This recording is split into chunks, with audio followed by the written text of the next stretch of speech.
Muscles antérieurs, les droits de l'abdomen. Les muscles droits de l'abdomen sont verticaux de part et d'autre de la ligne médiane en avant.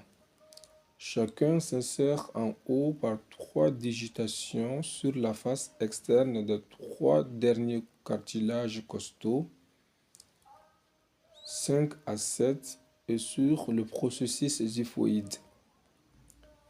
Il se termine en bas sur la crête pubienne et présente sur son trajet 4 à 5 intersections tendineuses.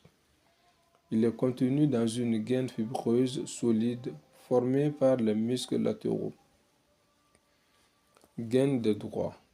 Les muscles droits de l'abdomen sont inclus chacun dans une gaine à laquelle ils n'adhèrent que par leur intersection tendineuse à la face postérieure. Ces gaines sont constituées par les aponevroses des 3 muscles latéraux. L'aponevrose du muscle oblique externe contribue à former le feuillet antérieur de la gaine. L'aponevrose du muscle oblique interne se divise en 2 feuillets.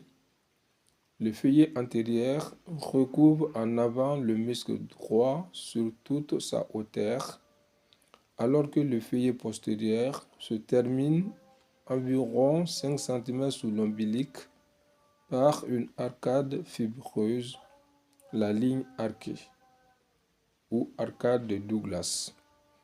L'aponevrose du muscle transverse forme au-dessus de la ligne arquée le feuillet postérieur de la gaine, alors qu'en dessous de la ligne arquée, il contribue à former le feuillet antérieur.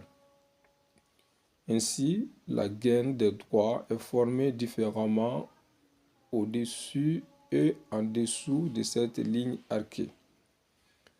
Au-dessus de la ligne arquée, le feuillet antérieur est constitué par l'aponevrose de l'oblique externe et un feuillet de l'aponevrose de l'oblique interne.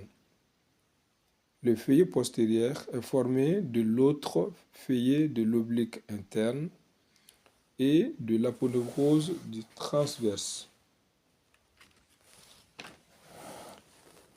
Au-dessous de la ligne arquée, le feuillet antérieur de la gaine est formé par les aponevroses des 3 muscles latéraux, alors qu'en arrière, il ne reste que les fascias transversalis et les péritoines pariétales.